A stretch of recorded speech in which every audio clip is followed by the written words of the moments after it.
بسم اللہ الرحمن الرحیم۔ السلام علیکم ورحمۃ اللہ وبرکاتہ۔ رسول اللہ صلی اللہ علیہ وسلم کی آنکھوں کی ٹھنڈک حضرت حسین رضی اللہ تعالی عنہ اور ان کے اہل بیت کے قاتلوں کے سردار عبید اللہ بن زیاد کا حشر اس زمانے کے لوگوں نے دیکھ لیا کہ ابراہیم بن اشتر نے اس کے اور اس کے ساتھیوں کے سروں کو کاٹ کر ایک مسجد کے صحن میں مولی گاجر کی طرح ڈھیر لگا دیا۔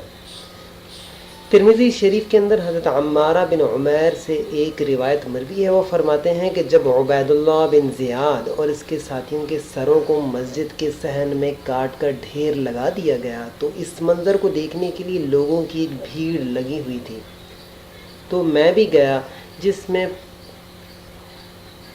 جس وقت میں پہنچا تو کہ ان سروں میں ایک سانپ گشت کر رہا تھا اور گشت کرتا ہوا عبید اللہ بن زیاد ملعون کی ناک میں گھس جاتا تھا۔ تھوڑی دیر میں اس کی ناک میں ٹھہرنے کے بعد پھر نکل کر غائب ہو جاتا تھا، پھر تھوڑی دیر بعد آ کر اسی کی ناک میں گھستا تھا۔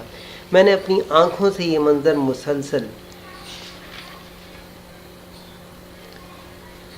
حضرت عمارہ بن عمیر کہتے ہیں میں نے اپنے آنکھوں سے یہ منظر مسلسل 2 سے 3 مرتبہ دیکھا۔ جس نے اللہ کے ولی کے ساتھ عداوت کی، اس کا حشر دنیا میں بھی لوگوں نے دیکھ لیا، آخرت میں کیا ہوگا وہ اللہ ہی بہتر جانتے ہیں۔ واللہ اعلم۔ اللہ کے رسول اور اہل بیت پر کروڑوں درود و سلام ہوں۔ اللہم صلی علی محمد وعلی آل محمد۔